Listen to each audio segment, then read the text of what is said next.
U.S. has told allies that Russia could deploy a nuclear weapon or a mock warhead, which would at least cause as much confusion into space during this year.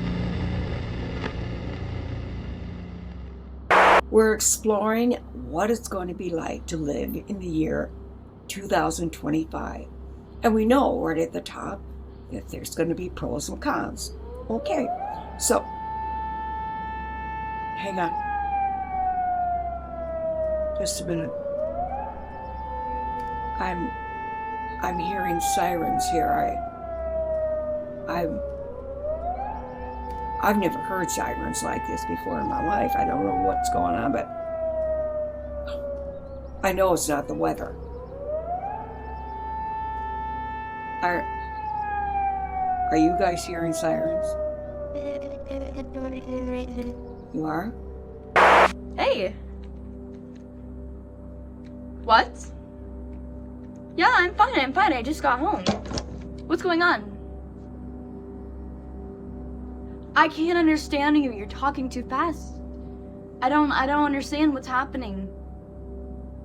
Calm down, you have to talk slower. You're breaking up, I can't understand you. Good morning, everyone. Some of you have been following my conspiracy videos for a long time. I'm here to tell you, it may not be a conspiracy, but indeed something that was written over 2,000 years ago. A part in there called Revelation, where it mentions receiving the mark of the beast in the hand or in the forehead. You can call me a conspiracy theorist, or you can say that's just a real big coincidence. You already know who it is. This is Stephen, aka God's mouthpiece, aka Ask the Father. He knows, because the Father knows this, right? He knows everything. So we're going to get into today's subject because it seems to be such a big topic today. And we're talking about firmament. Genesis 1:7, jumping right in. And God made the firmament and divided the waters which were under the heavens and which were above the firmament.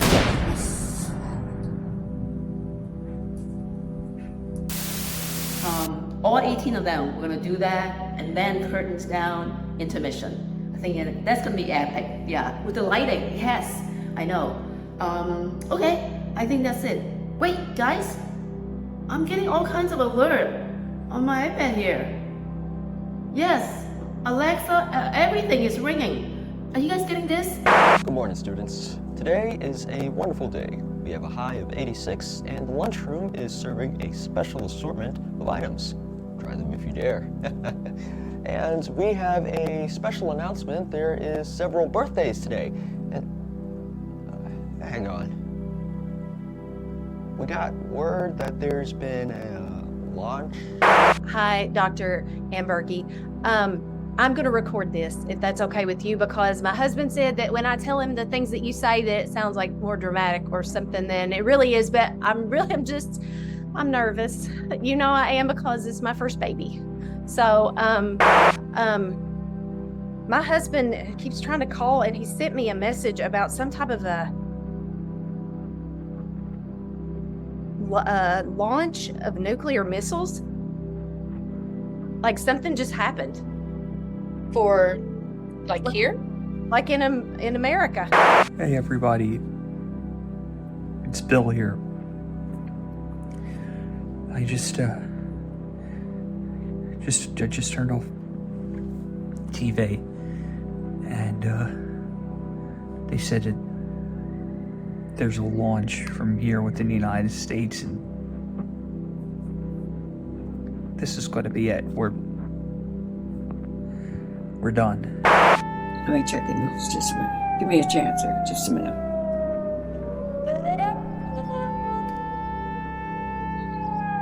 What? A nuclear launch? It can't be. I don't understand what's going on. I just walked in the door. Are you safe? Are you okay?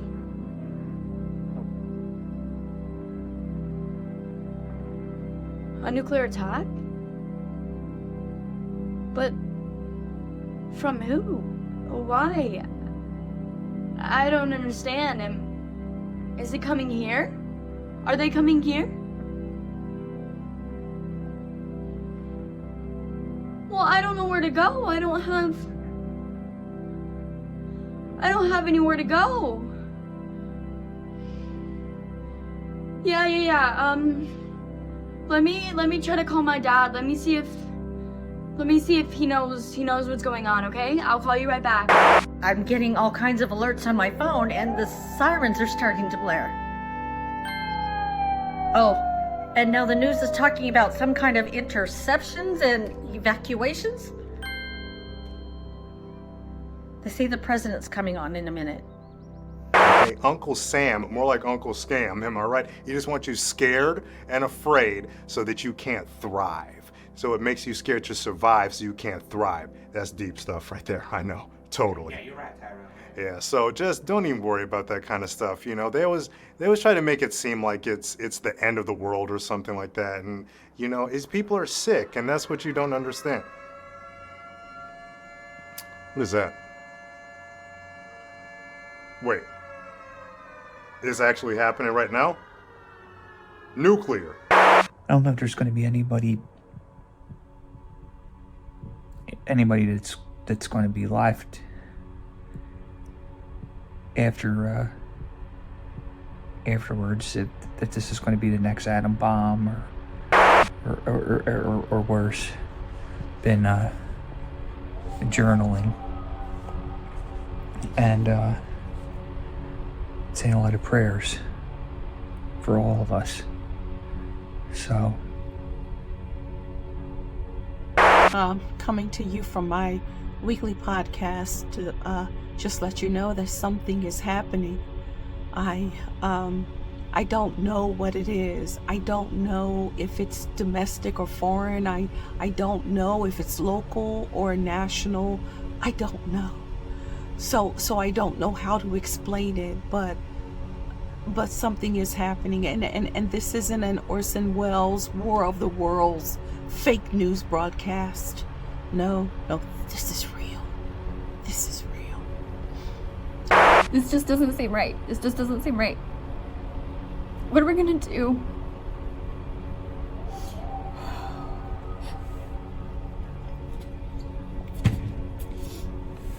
What are we gonna do? My kids, I know they're older, yeah, but this is too much. They should not have to.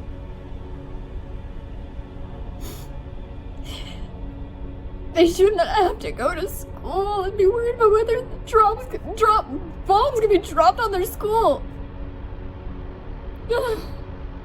Whether or not they're gonna have a home to come home to. I don't know exactly if this is it. This is final. But I'm just going to sign off for now and just wish you peace and love, and just pray for all of us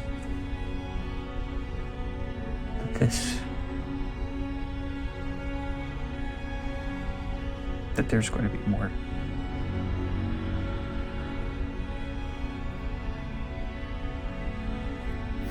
There's going to be more. Stay strong. Stay strong. Blessings. Sarah, if by chance you see this, I love you. And you tell the boys I love them, alright?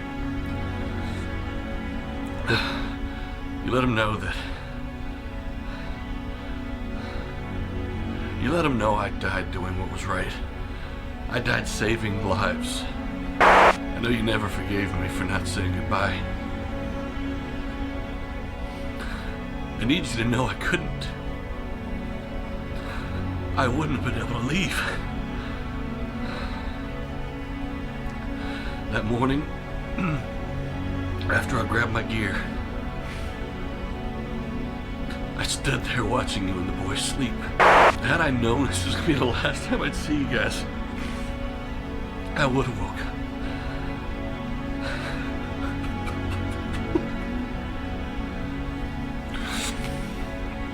God, I love you so much. And I'm so sorry. Please take care of the boys. I have to go. I have to go. Dad? Dad, did you hear what's going on? I don't know where to go. I don't have anywhere to go. When are you coming home?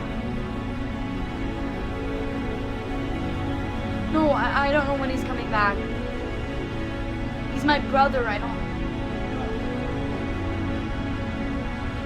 In the closets? But are the missiles coming here? Where are they going? I don't know what to do. Okay, I'll just turn on the news and I'll go in the closet, okay? Okay, love you.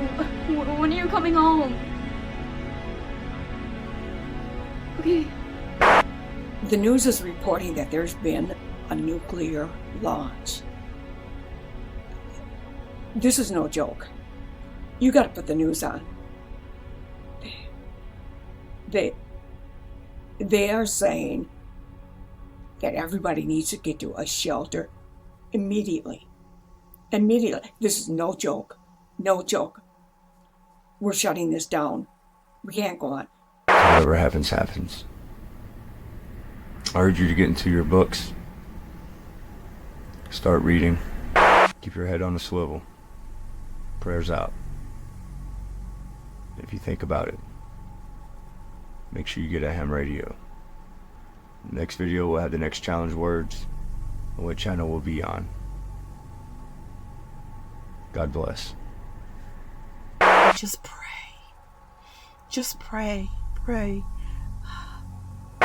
Only God can help us. Only God. God be with us. Attention all citizens of NATO countries, this is an urgent emergency message regarding a grave threat to our nations. In the last hours, the Russian government has launched multiple nuclear warheads towards neighboring NATO countries. These warheads have been intercepted, however. The explosions in the air have released a significant amount of hazardous chemicals into the atmosphere.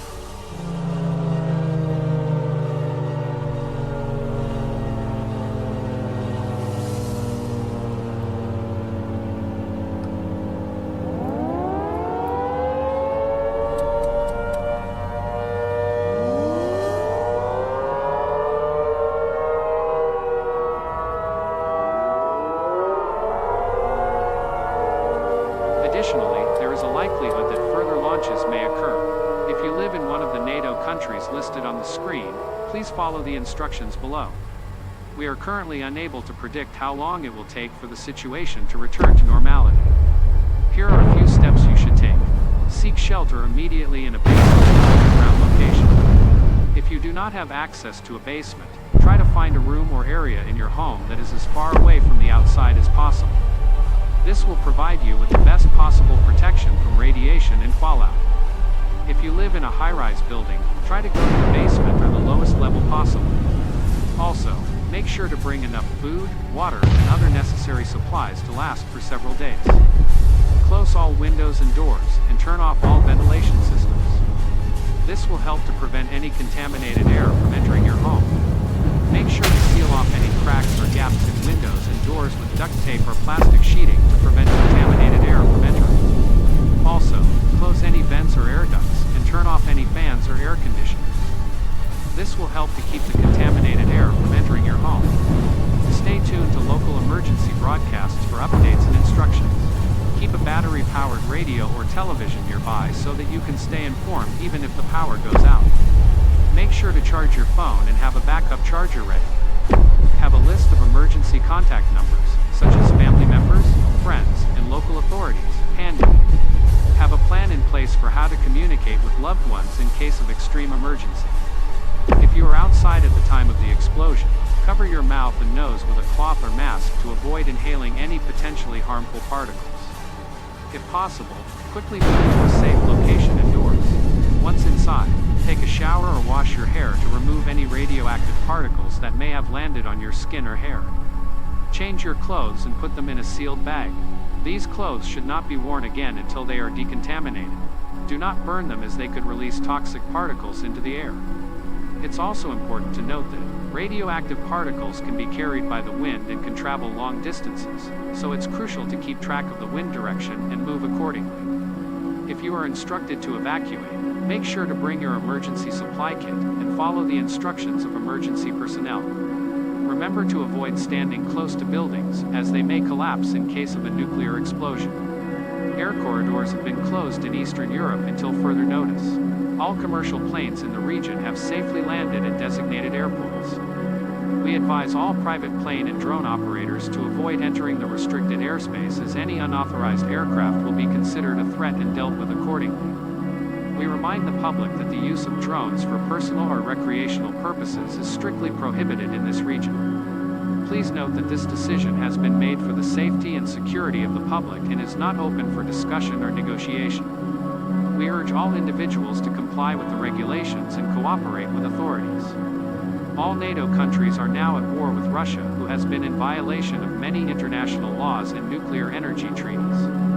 The safety and security of our citizens is our top priority, and all necessary measures will be taken to defend our nations. Stay tuned for further updates and instructions from local authorities.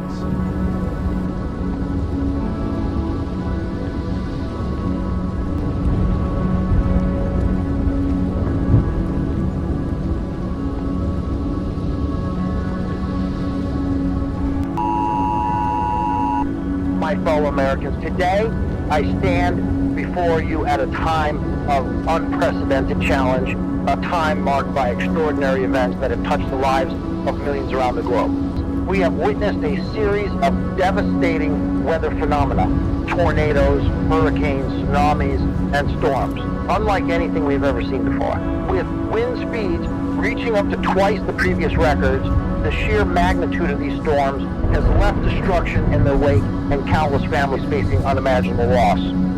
First and foremost, our hearts and prayers go out to those who have lost loved ones and those who have been displaced from their homes. Each life lost is a tragedy that reverberates through our communities, and we extend our deepest condolences to all affected by these calamities. In this trying moment, we must also remember that we are not alone. The strength of our nation lies in our resilience, our compassion, and our unwavering spirit. To the American people, I urge you to stay calm and stay strong. It is in times like these that we must come together as a united front, shielding each other from despair and fear. Our collective strength is the bedrock of our response. Communities across our great nation are already mobilizing to assist those in need. Neighbors are helping neighbors, and together we are proving that even in the darkest moments, hope can shine through. I want to assure you that your government is fully committed to responding swiftly and effectively to this crisis. We have activated all available resources, and the Federal Emergency Management Agency, along with our local and state partners, is on the ground working tirelessly to provide aid and support. Our dedicated first responders are in the line of duty, risking their lives to save others, and they deserve our utmost respect and gratitude. While Mother Nature's fury may seem relentless, I have faith in the resilience of our nation. We are prepared for whatever challenges lie ahead. Our infrastructure may be tested, but our spirit is unbreakable. This country has weathered storms before, both literal and metaphorical, and each time we have emerged stronger and more united. As we move forward, I urge you all to heed the warnings of local authorities and prepare for the potential impacts of these storms. Ensure that your families have necessary supplies and check in on your neighbors, especially the elderly and vulnerable. Together, we can provide the support that will help carry us through these turbulent times. Let us remember our shared humanity in the wake of these disasters. Reach out, lend a hand, and together we will recover and rebuild. History will one day tell the story of how we rose from the ashes of despair, how we faced nature's wrath with courage and determination, and how we stood together as one nation. In the days and weeks to come, I will keep you informed as we continue to assess the situation and mobilize resources to assist those in need. Stay strong, stay hopeful, and let us be a beacon of resilience in these trying times. Thank you, God bless you, and God bless the United States of America.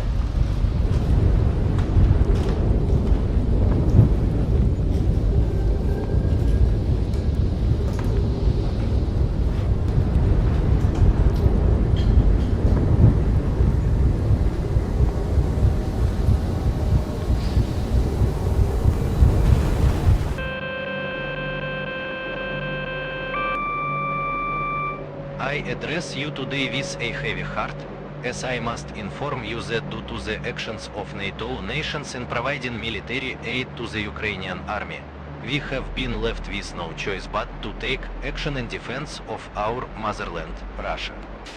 The provision of weapons, ammunition and other military equipment to Ukraine by NATO nations is a clear indication of their desire to escalate the ongoing conflict, and we cannot stand idly by while our nation is under attack. It is with great regret that I must announce the launch of nuclear weapons, which we have been forced to use as a means to end this injustice against our brothers and sisters, the millions of ethnic Russians. I urge the citizens of NATO countries to understand that this is not a decision we have taken lightly, and I implore you to put pressure on your local governments to sign a peace treaty and bring an end to this conflict. This conflict is not only causing immense suffering to the people of Ukraine and Russia, but also destabilizing the entire region. It is in the interest of all nations to find a peaceful solution to this crisis. I assure you that every single nuclear warhead in our possession will be utilized to the fullest extent in order to bring about a peaceful resolution to this situation. We will use them to remind the world of the beauty and fragility of peace and to appeal to the humanity of all people involved in this conflict. Together, we can overcome this crisis and build a more peaceful and prosperous world for all.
Honorable members of the Global Assembly, esteemed colleagues and citizens of the world. Today I stand before you under circumstances that truly defy belief.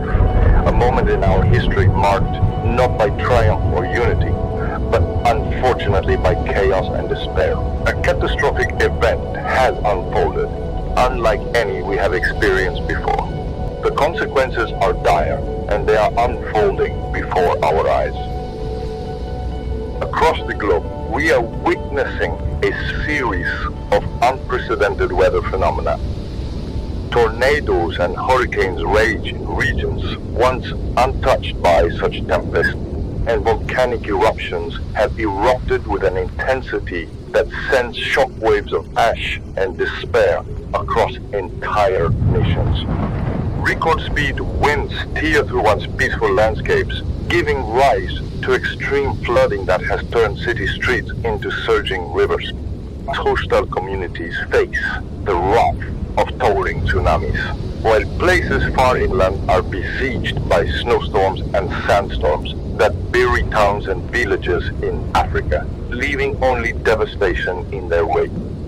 Minor earthquakes rumble beneath us, a subtle reminder of the immense power we once took for granted as the Earth's crust shifts and dislodges under the strain of this cosmic event.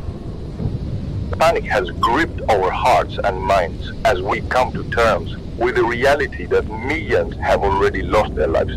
Those who have survived are now faced with not only a fight for their survival, but also the overwhelming fear of what may come next. In every corner of the world, there is a shared experience of loss and uncertainty.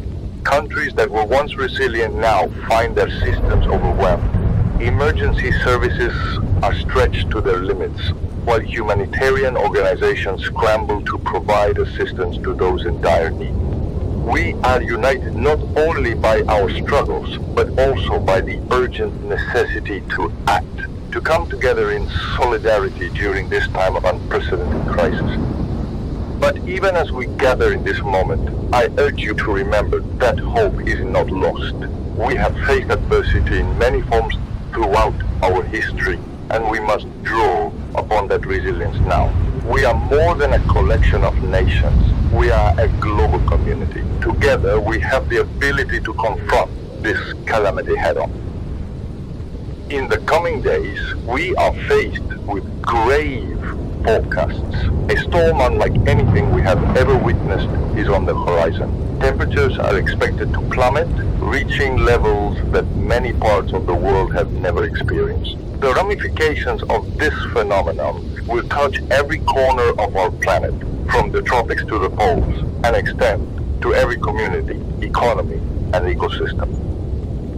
I understand that this news is daunting. Many of us may feel overwhelmed, anxious, and uncertain about the future. But amidst these challenges, let us not forget that we are not alone in this struggle. Having faced hardships before, humanity has a remarkable ability to come together in times of crisis. In the face of such overwhelming adversity, we must rise to the occasion, united in our resolve to protect one another and our planet. I urge every nation, every community, and every individual to work together as we navigate these turbulent times. Every action, no matter how small, can contribute to the collective strength. We must share resources, harness technology, and lend our voices to support those who must bear the brunt of this weather upheaval. Our scientists and meteorologists are working tirelessly to provide critical information and predictions. We must heed their warnings and prepare diligently for the challenges that lie ahead. Governments must be proactive in implementing emergency plans, ensuring that individuals and families are safe and secure in their homes. As we brace ourselves for the storms ahead and reinforce our resolve, let us stand united, driven by the shared purpose that binds us all. Together we will weather this storm. Together we will rise. Thank you.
came down, and the house is still shaking. We're still getting tremors, but the neighborhood is being flattened, and we still got a storm whipping through.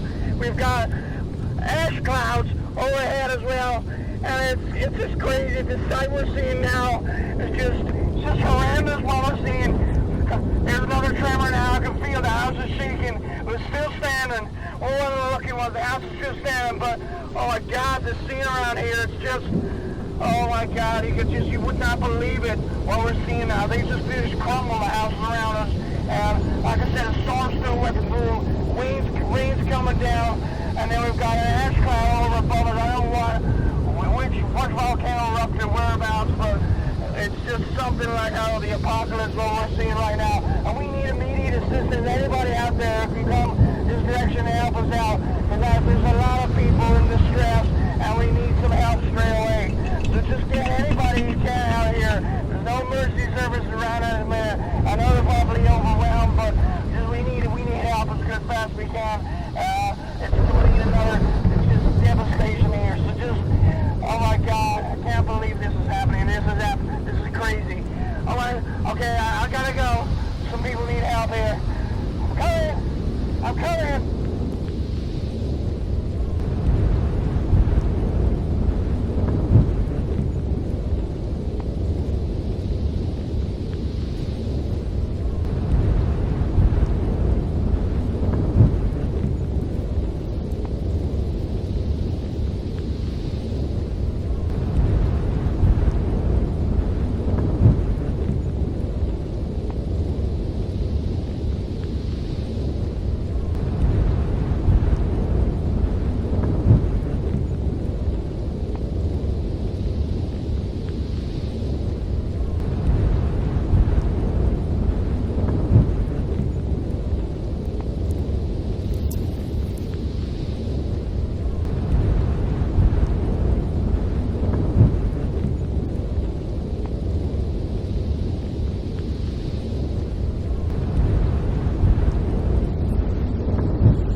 A deep rumbling noise, and the house shook, and when I looked out through all the flying stuff that's getting thrown about in the storm, I just saw a massive plum of smoke billowing into the air. Like, it has literally filled the sky, and I ran back down into the basement, but I just had to see what it was that made that noise, but I couldn't stand there long looking at it. The sky was filling up quick with black and gray smoke, and the gases are toxic, so I tried to make sure that the basement is as airtight as possible, and we are just waiting for some news on what we should do next, but we don't know how long we have to stay here, or if the house is getting buried as we speak. All we can hear now is the storm. It's getting stronger, and the floor above is shaking, and we can hear things above smashing onto the floor, so I think a couple of our windows might be broken, and the wind is just sweeping straight through our house. The basement door is rattling like crazy. I don't know if you can hear that, but it sounds like it's going to be blown off. It hinges at any moment. I hope to God it's not. But yeah, that was a massive eruption, and it was the most terrifying thing I've ever witnessed. I mean, the sky was dark anyway with the storm and all of that, but then it almost got pitch black in a matter of seconds. Darkness just enveloped the sky. The house and the sitting room was just black. I could hardly see a thing.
just hiding in the bathroom. It's the safest place for now. The front door has been blown in. My windows are all shattered except for the one here in the bathroom. I heard a huge rumbling sound. I don't even know what it was. I don't know what to do. How long until all this dies down? Why there no sirens? I can't hear any sirens. No emergency services out there, and I'm so hungry, but I'm too scared to go to the kitchen because all I can hear is gusts of wind blowing through my house and doors slamming and glass breaking, things being knocked over, and I don't know where my cat is. She's out there somewhere. I was calling her, but she was too terrified to come out of the shed. I just hope she's still in there. And she's safe, but I heard a metallic scratching sound. Like the shed might have been destroyed, and maybe she got sucked up by a twister, and she's wondering where I am, why I'm not there to help her. I've made a decision. I'm going outside. I'm going to find my baby. I'm going to do it. I can't just sit here and do nothing. So, okay, this is it. I'm going. I hope I speak to you later with some better news. But for now, bye everyone. Pray for me and my cat.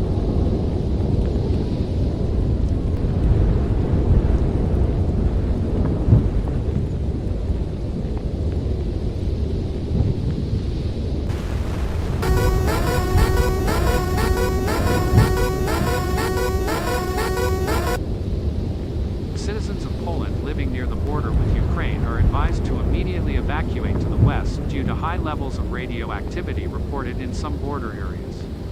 Measurements have indicated levels of up to 1,000 becquerels in affected areas. This high level of radioactivity poses a significant risk to human health and safety, and it is imperative that residents in affected areas take immediate action to protect themselves. Instructions for evacuation. Gather essential items such as identification documents, medication, cash, and a small amount of food and water. Pack them in a bag or suitcase that you can easily carry, and remember to take them with you when you leave your home. Leave behind any unnecessary items, including furniture and larger household items. These items will not be able to be taken with you during the evacuation, and they may also be contaminated by the radioactive materials. Use main roads and highways to travel west, avoiding affected border areas. The contaminated areas will be marked with signs, and there will be roadblocks in place to prevent entry. Buses will be waiting for evacuation at major train stations, including Lublin, Zamość, and Białystok. The buses will be clearly marked and staffed with personnel who can assist you during the evacuation process. It is important to follow these instructions in order to ensure your safety and the safety of those around you. Failure to comply with evacuation orders may result in injury or death.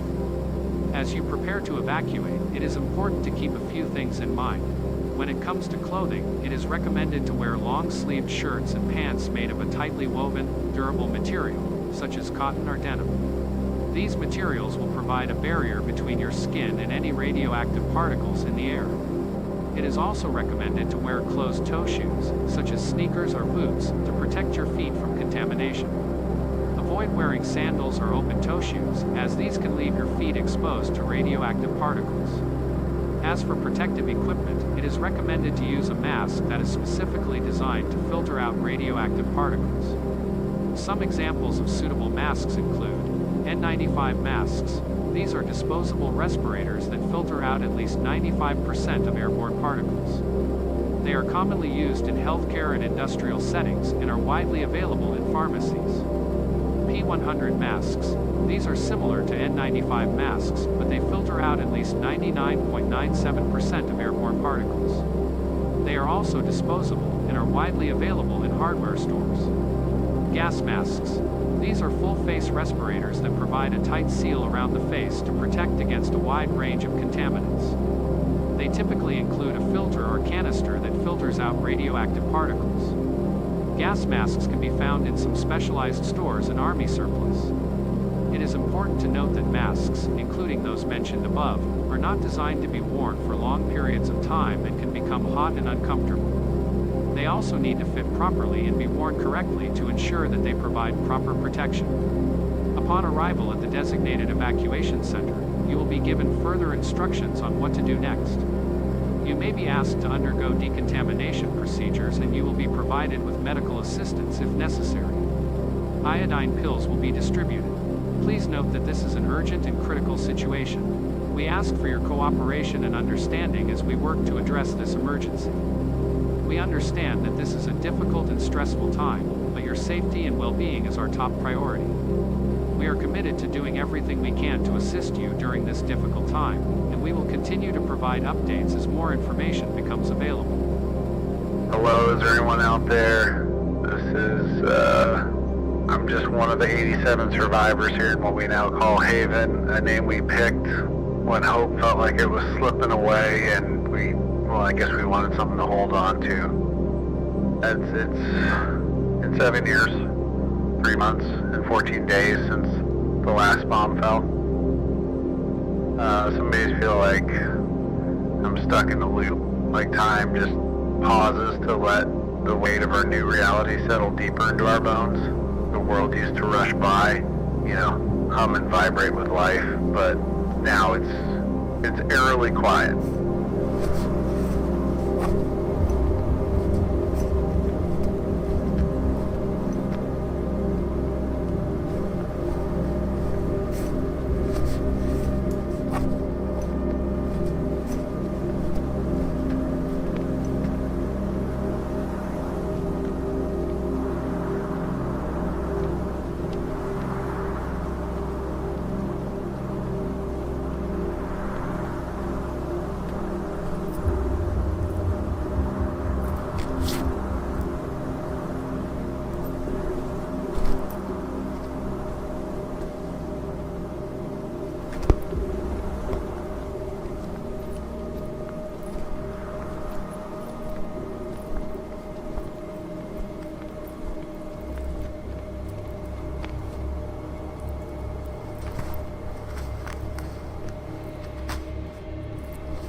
We've lost so many along the way, friends, family, people who were just trying to survive like we all are. Disease, radiation poisoning, it's like a hidden killer that lingers in the air in our bodies. Well, they're not what they used to be.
stories linger like the dust in the air, and I find myself speaking their names out loud.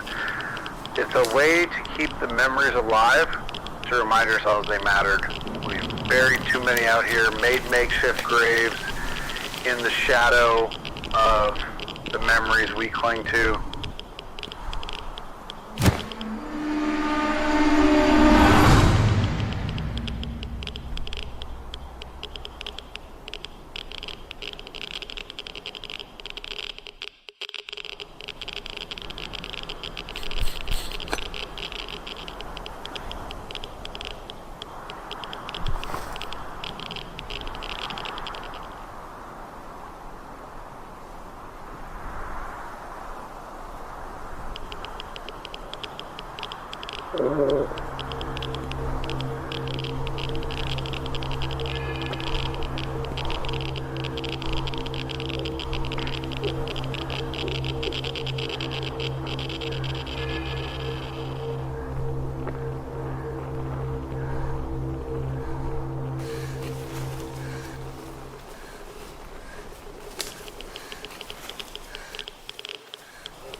Each lost reminder of what we had and what remains, we've learned the hard way that survival is more than just our own stubbornness.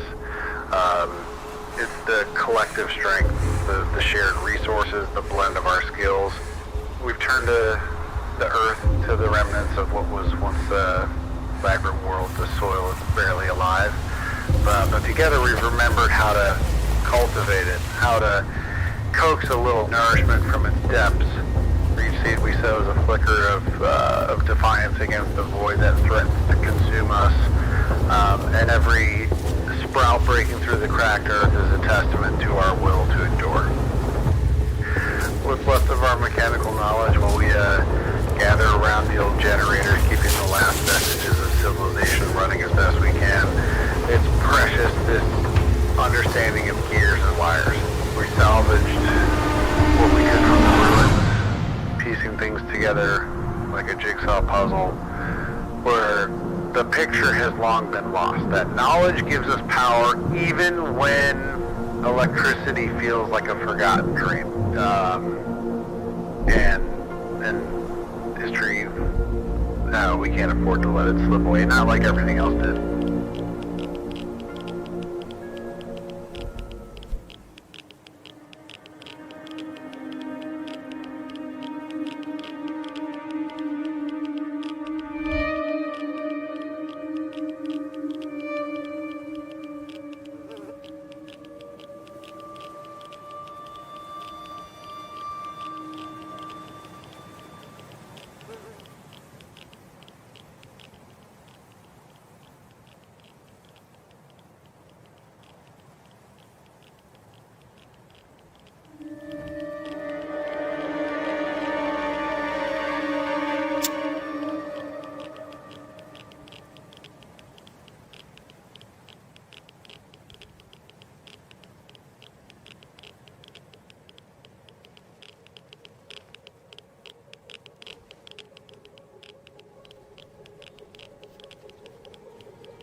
Together, we sit around at night, sharing the stories we still remember.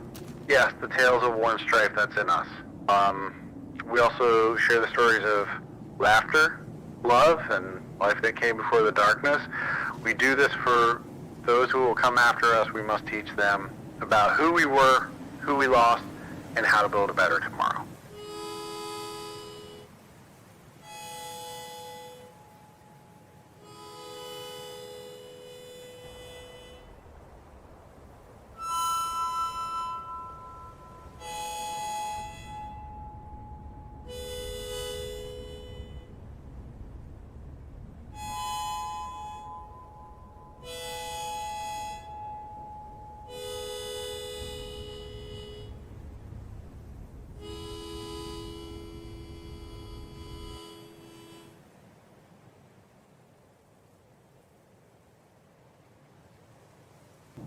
Every lesson counts, each tale, however simple, carries the weight of resilience.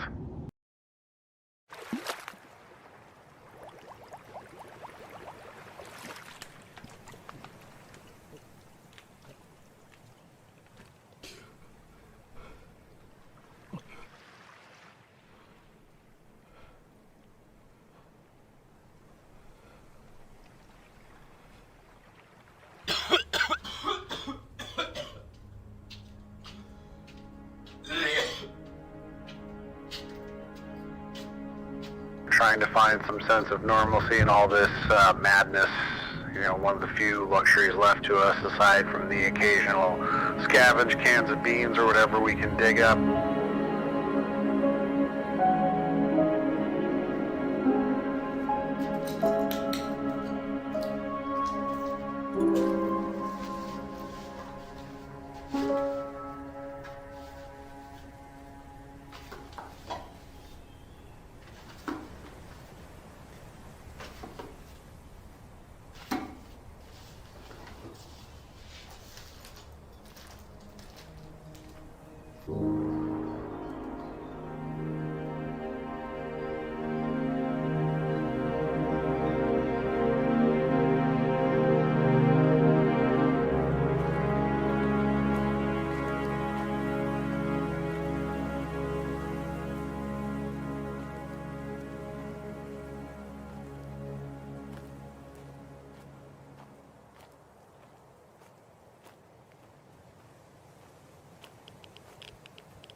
Four short years and billions of lives.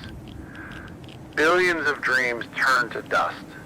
Families torn apart, cities reduced to ash, and hope evaporated like morning mist. We often thought we were invincible, didn't we? Yeah, here we are, the survivors in this decaying shell of civilization, sharing our thoughts on old radios and the ruins of what used to be our lives. And it's been a long time, over 7 years, but it feels more like 20 years ago to me. I don't know why that is, but still, though it makes no difference now, we have to ask ourselves, how could this have been avoided? How do we all get caught up in this mess? Pawns in the game played by those at the top, the powerful. They pulled the strings, whipped the masses into a frenzy, and sent us charging into chaos. And yeah, those with the power to change things, they thought they were untouchable, didn't they? You know, he has a cruel sense of humor. Now they're gone, just like the rest of us. They've joined the countless billions they led to destruction, leaving behind nothing but a legacy of ruin.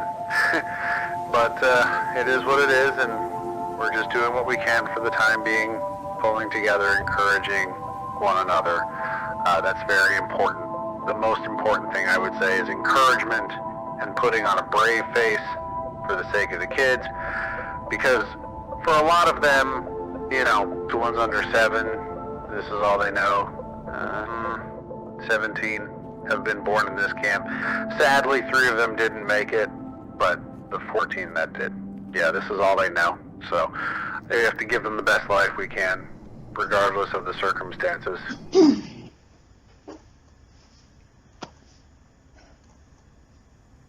Hi.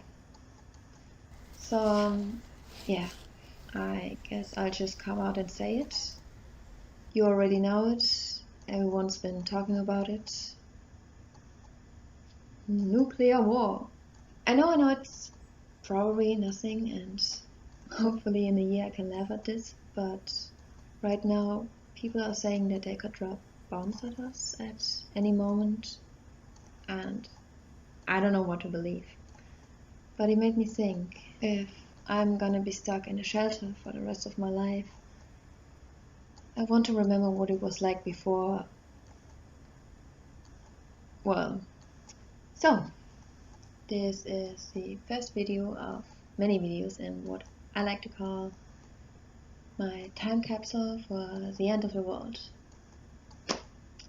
Yep. So, yeah. Until next time. See you. Oh, I almost forgot. My name is Hope.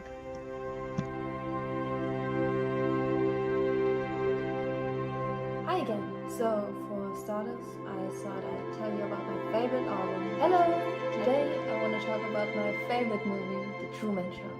Okay, hi. So I kind of forgot to say anything today. So Baby and my friend are getting ready for movie park. Our birthday. I don't think this is going to be that interesting. Expect that my hair would look good on my birthday, but no, I haven't told you about my favorite food, which is Strawberries. Oh god, I just ran outside because look at this. Isn't it just so freaking beautiful? Cute little bracelet. Happy birthday, dear Hope.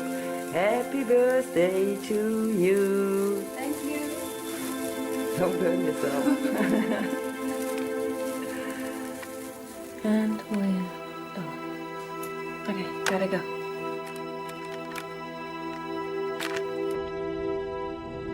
Each morning we wake up and stare into the same gray sky. The sun, well, it shows up sometimes, but it's raised to feel weak, almost apologetic, but we gather around whatever little food we have, keeping our spirits up, and we tell stories to our children. Good morning. So today I'm going on a little trip through the woods. Those stories matter. They remind us of what we're fighting for. Sooner or later, we know we can't just hunker down here forever. We need to venture out, explore the wasteland that's just beyond our makeshift camp. If not us, then maybe it'll be our children, the next generation, because I can see it in their eyes. They're curious. They want to know what lies out there beyond the rubble and ashes. Sure, it's dangerous. Every step outside could lead to, well, who knows?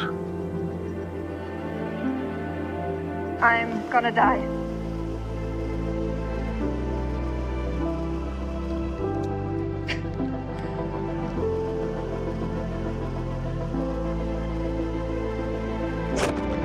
But isn't that the spirit of exploration? The urge to turn the unknown into something familiar? If we don't take that chance, if we don't attempt to build a future, then all those stories we tell around the fire will mean nothing. Imagine them, our children, walking amongst the ruins with eyes wide open, seeing a world a computer made. That wasn't so bad. Let's do it again. They'll find beauty in the broken, create something new from the remnants of the past. I'm at the supermarket and look what I just found.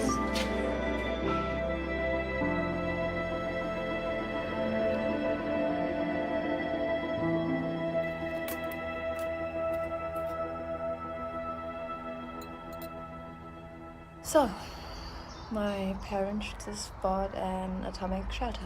Guess I won't be moving out very soon. I don't know.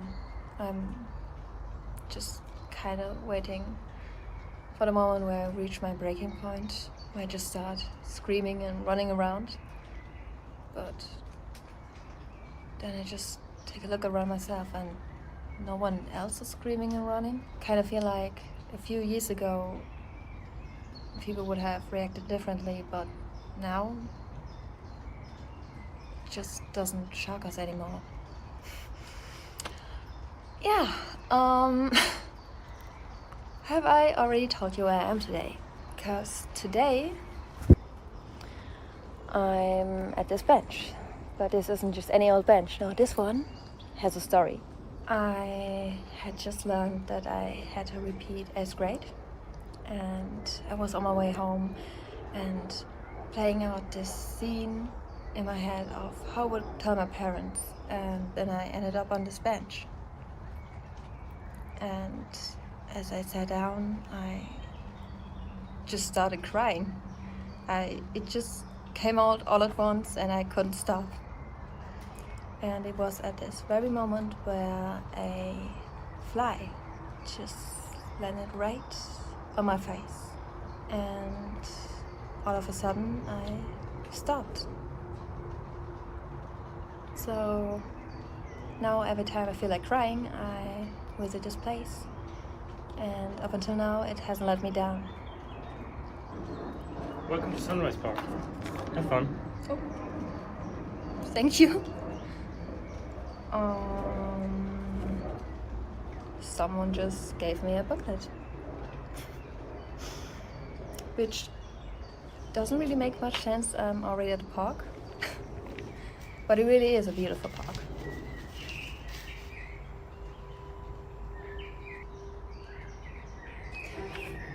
You know what? I don't think I'm ready to say goodbye to this place. And you know what else? I don't think I'll ever be. So here's what I do. I'm going to visit this place every year on this very day, which is April 27th.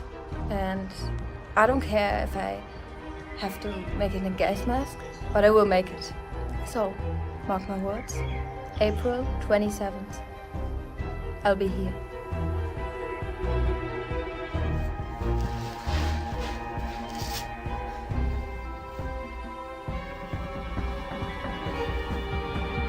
It's up to us to give them that chance. I imagine them standing at the edge of what was once an old, forgotten world. Those kids filled with curiosity and courage. They'll take their first steps into the unknown. They'll meet other survivors if there are any left. They'll hear stories of struggles, of loss, but mostly tales of resilience, of hope.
I was looking out of the window this morning and watching the sunrise when I heard the doorbell ring. It was my parents. They said, "We want to show you something." It had a trapdoor and my dad had the key to it. And we climbed down this narrow staircase, and at the bottom there was just this one room without any windows. So, yeah, there it is, I thought. There's my breaking point. So, I climbed back out and I ran till I ended up here. I don't even know where he is.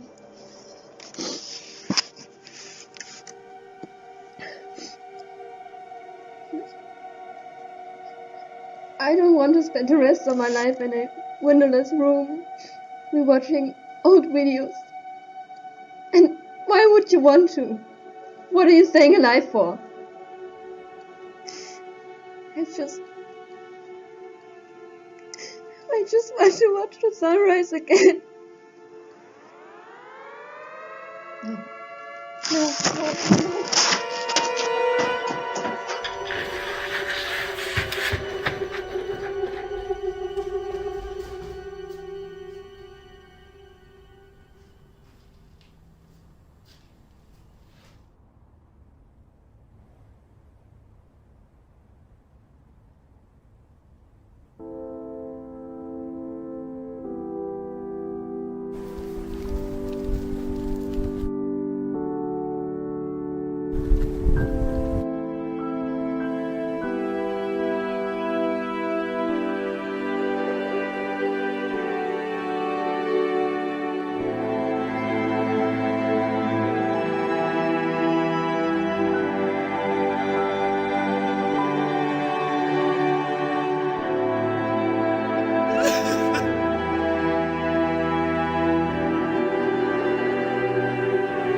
Hi.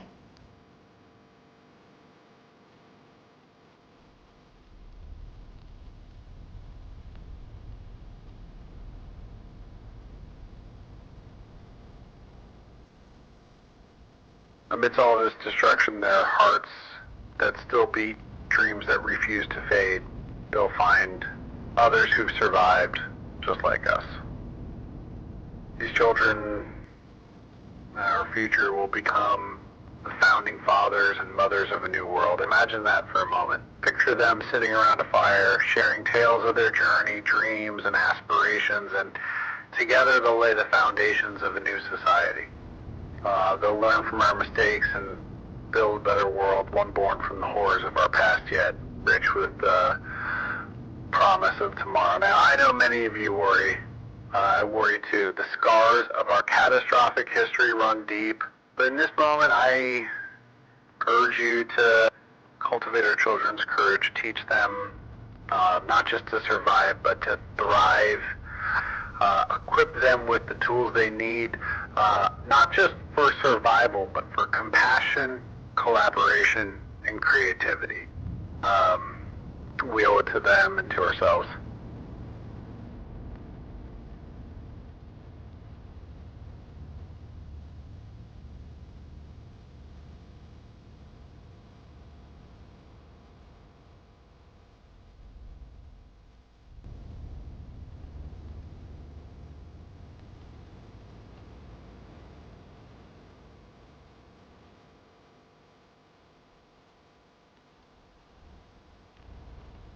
But I got my friend, good old John, he's with me.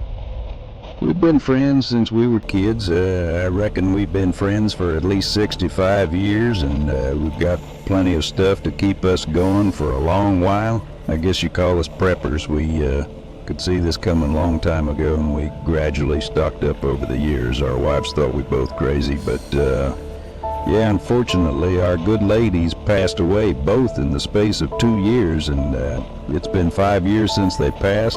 We miss them dearly, but there's some solace in the fact that they're not witnessing what we're witnessing now. Yeah, I guess you could say they were starting to introduce the doctrine into schools, and their doctrine was creeping into sermons at church, and yeah, our wives, good Christian ladies, attended church every week. Me and John, we skipped a few sermons here and there, but the name Nelson Richmond started getting mentioned, and how he was bringing peace to the Middle East and uniting the world's religions, incorporating all faiths, all that sort of stuff, and how he had a great mind for business and fairness within business. Yet Pastor Willis was singing this dude's praises like he was Christ himself, and our wives, they were getting tired of, but a lot of folks in the congregation were eating this stuff up that Pastor Willis was saying, and eventually Nelson Richmond was all they talked about. All of a sudden he was a Messiah. They prayed to him, prayed for him to come visit their church. They put pictures of him up on the walls. Every law he implemented to them, the congregation, was a law from God himself, and they followed it without question, and our wives spoke out about it to other members in the church, to Pastor Willis himself, and well, they were excommunicated from the church and told never to come back until they had reconciled their ways, and they were very hurt. I'm pretty sure that took a toll on their physical health and contributed to their deaths. They lost their closest friends and people they considered family. This was a new era. It was Christ's reign on earth in the form of Nelson Richmond, and the cross was forgotten and eventually became completely forbidden to display everywhere. They deemed us heretics, uncleansed. They were all for hunting down the likes of us, who were apparently bringing division to a newly united world and God's plan for the earth, and like a harvest, separating the wheat from the chaff and throwing the chaff in the flames. Well, we were the chaff and we had to be destroyed. But the most painful part of this whole thing is not the persecution or the fact that the world has lost the plot that happened a long time ago anyway, but It's not even being driven from our homes and having to go into hiding, which is the most painful part of all this. And the most painful part is how our very own children turned their backs on us, how they disowned us, acted like we were nothing to them, blanked us in the streets, refused to open the door to us, refused to let us see our grandkids, and just showed an extraordinary amount of hatred and coldness, which broke my heart, totally crushed me, and John as well. His kids did the exact same thing. They just got so caught up in this whole thing, and we became nothing to them, complete outcasts, and that is without doubt the most painful thing about this, but I'm just glad that their mothers didn't live to see the day when their children disowned them. But we're both holding on to hope that someday this madness will stop and our kids will come to their senses and want to talk to us again, because, of course, you know what it's like if you've got kids of your own. No matter what they do, no matter how much they hurt you, no matter how much they disappoint you, you still love them and you forgive them and you want what's best for them. So we hope that our relationship someday, and sooner rather than later, can be restored. We're hopeful but not naive. But anyway, I'm going to get my head down for the night. John's already fast asleep. I probably bored him to death with all my yappering, but it's been good talking to whoever's out there listening. Whatever side of the spectrum you're on, I just want to get my views on things out there, and it's better to die a free man than to live bound by the chains of tyranny. Ain't no doubt about that. So make a stand, spread the word, get the truth out there, encourage each other, and we'll speak soon. Okay, good night, folks.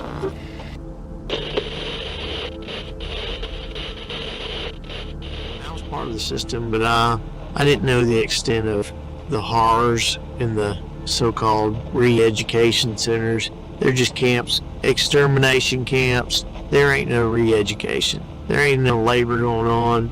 It's just the extermination of those who pose a threat, who they esteem could potentially cause a threat in the future. And before they sent me to work there, they did tests on me. They showed me very graphic material and I guess measured my heart rate to see what my reaction was to the material they were showing me, and I passed with flying colors, surprisingly, because my stomach felt like it was turning. Looking at what they showed me, I'm not going to go into detail, but it was horrific, the most disgusting things imaginable.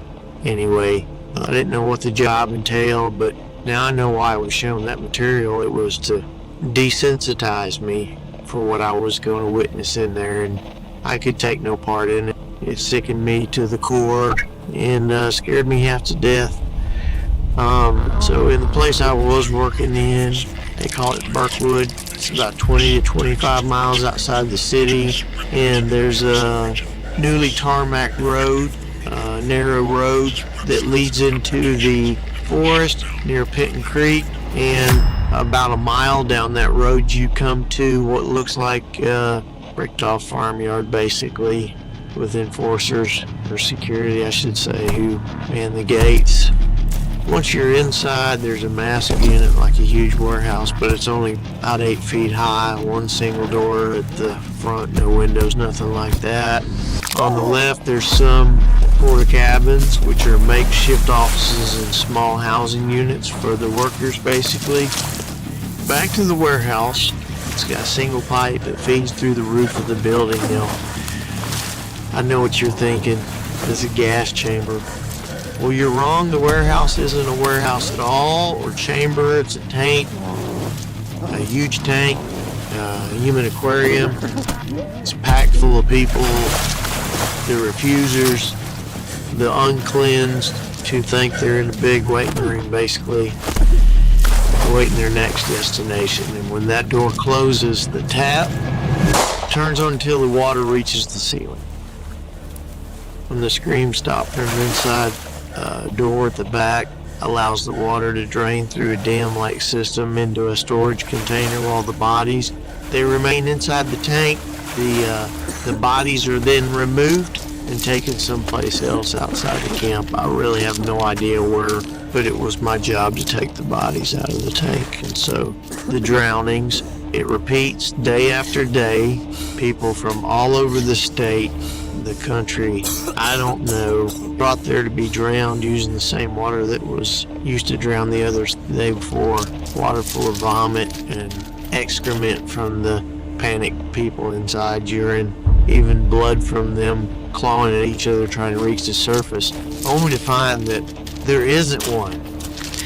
And while all this was going on, I was in a state of kind of like a dream state, or nightmare I should say. I couldn't believe what I was seeing, and my mind was covered in a fog. I saw these people enter what I thought was a warehouse, and then the next minute I hear a whooshing sound, and it was the water coming through the pipe, and then the screams followed, and I just couldn't believe what I was witnessing, and I vomited. And one of the enforcers said, "Yeah, they make me sick too." And then he laughed, and I had to then take the bodies out for them to be loaded onto a truck. And my knees were weak. I felt faint. I was having a panic attack, and one of the enforcers said, "Hey buddy, don't worry, you'll get used to it." And he told me to sit down, and I was just, in that moment, I just wanted to die too. I had witnessed the unthinkable, an evil beyond comprehension, the absolute depths of human depravity in front of my own eyes, and I was complicit in it, but I don't know, my instincts to do something, just anything at the time, didn't kick in. I mean, what could I have done? Nothing, but I could have tried something, anything, knowing what was happening as the water poured in and the screams sounded. I could have tried to open the door, or tried to turn the water off something. If they had shot me trying to do it, at least I could have said I tried, and died with some sense of peace of mind. But I didn't. I can't change that. But anyway, I went back there the next day out of fear that they would track me down if I didn't turn up for work and throw me in the tank. So I went back, same thing, same routine, taking out the bodies, and I was sick to my stomach. So I had to hold it together, and that's when I saw my neighbor from 3 doors down, Jeffrey. He was amongst the bodies, and I presume his wife Claire was probably in there somewhere too. As for the kids, I don't know. I don't want to think about that, but I decided there, and then I ain't coming back to this place tomorrow.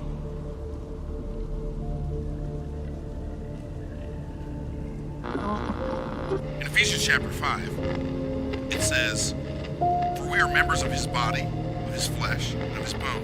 For this cause shall a man leave his father and mother, and shall be joined unto his wife, and they two shall be one flesh." This is the great mystery. This is a great mystery. What I speak concerning Christ and the church. Nevertheless, let every one of you in particular so love his wife even as himself, and the wife see that she reverence her husband.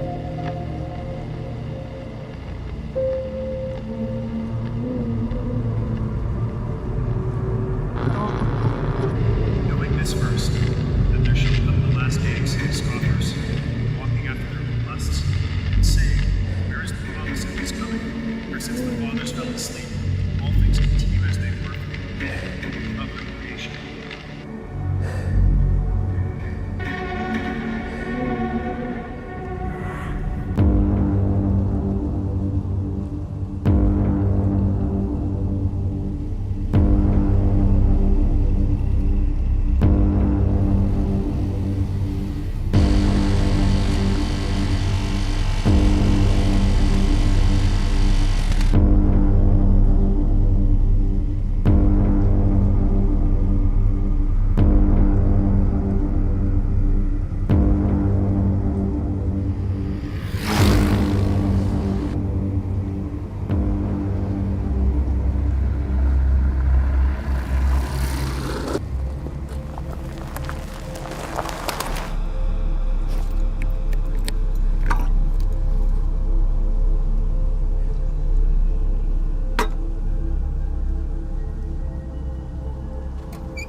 radio-free humanity. This is a message for the few, the brave, the ones who still remember what it means to be human, to think for yourself. This is for those who aren't blind to the truth.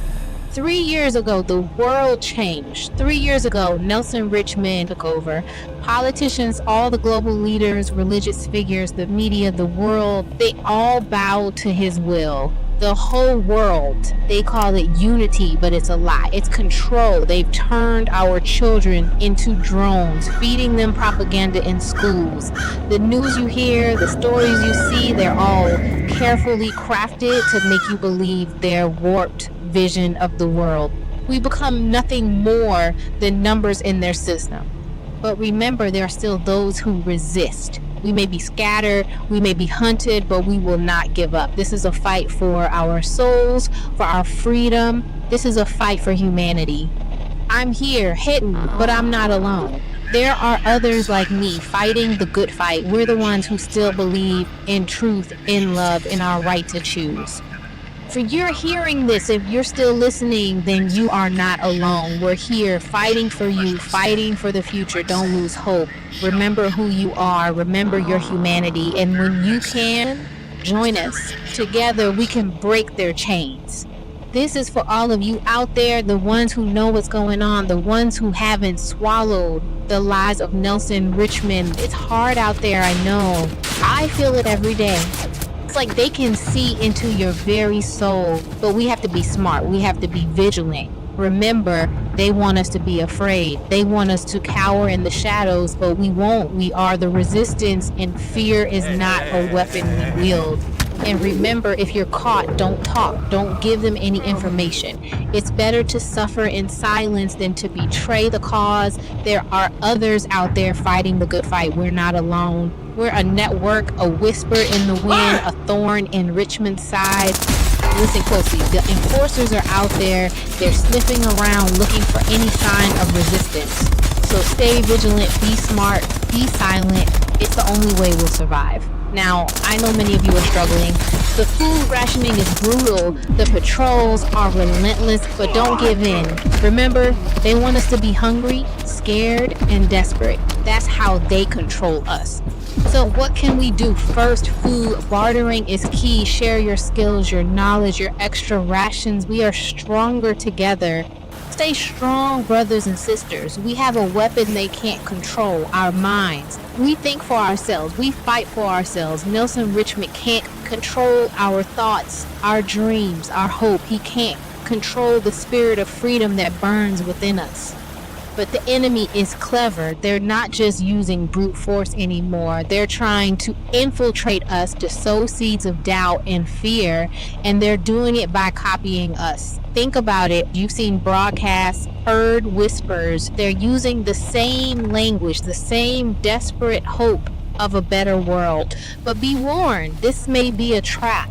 Richmond's system knows we rely on these broadcasts, on the comfort of knowing we're not alone. They're trying to use our own methods against us to lure us into their web of deceit. They're offering false hope, promises of safety, but it's all a ploy to isolate, capture, and silence us. We need to be vigilant. We need to be cautious about who we trust. Listen to the broadcast, but listen for the whispers.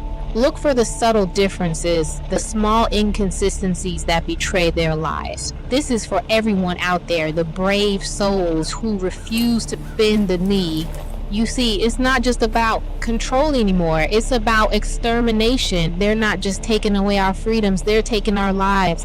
They're sending us to the camps. A twisted parody of faith, a sick joke. Imagine being forced into a tank of water, drowning, cold, and alone. That's their baptism, their unity. For those who will not bow down to Nelson Richmond, the self-proclaimed savior. But it's nothing more than a mass burial, a watery grave for the innocent. The true believers, those who refuse to worship him. He claims to be a god, but he's a monster fueled by fear and power. And the worst part, they're celebrating it. The propaganda machine screams about how we're purifying the world, how we're bringing unity through these drownings, but we know the truth. We see the truth. We know they're killing us, and we won't let them forget it. Every day we will tell the world what they're doing, what they've become. So you see, they're trying to silence us. They think they can control the narrative, rewrite history, erase the truth. They call themselves the New World Order, the Church of Prosperity, the embodiment of all that's good and righteous. But they are a wolf in sheep's clothing. They've cleverly masked their true intentions. They say they're building a better world, a utopia, an era of peace and prosperity. But their words are hollow, their promises empty. They have lured the rich and powerful with the promise of unimaginable wealth. The poor and downtrodden with the promise of security and stability. They have blinded the young with the dazzling lights of technology and the old with the promise of eternal life. They have enslaved the minds of the world, one by one, making them believe that they are free while they are prisoners of their own fear. But I tell you, friends, this is not the end. This is the beginning of the end. This is the time we were warned about, the time of tribulation, the last days. The truth is out there, hidden in plain sight, buried beneath layers of lies and deceit. It's a truth that speaks of a higher power, a power that cannot be subdued, a power that will ultimately triumph over evil. It's a truth that whispers of hope, of redemption, of a new dawn. Don't lose faith. Hold on to the light, to your beliefs, to the promises of the future. Don't let them break you. We are not alone in this fight. There are others out there listening, waiting, hoping. We are the resistance, the remnant, the salt of the earth. We will not be silenced. We will not be broken. We will rise stronger than ever before to reclaim our freedom and our destiny. And when that day comes, we will be ready.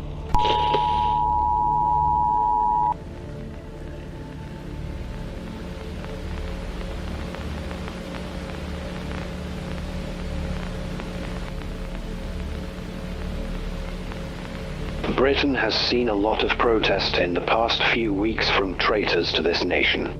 We will tolerate this no longer. The idea that police kill their own citizens in cold blood is completely unfounded. They have the right to defend themselves against traitorous protesters. This is not a test. The following message is transmitted at the request of the United States government. At 8 a.m. Eastern Daylight Time, coordinated attacks have led to the collapse of the United States government and infrastructure. Major cities, including Washington, D.C., New York City, Los Angeles, and Chicago, have been devastated. The President and key members of Congress are confirmed dead. Martial law is declared nationwide. All civilians must remain indoors and seek shelter. Essential services are severely disrupted. The National Guard and military forces are deployed to maintain order. Prepare for an extended period without governmental support. Gather essential supplies. Stay tuned to local media for further instructions and updates. Emergency services are prioritized for critical situations only. Do not panic. Follow local authorities' instructions and cooperate with emergency personnel. Keep communication lines open for essential use only. Updates will be provided as more information becomes available. Stay tuned to this frequency for further instructions. This message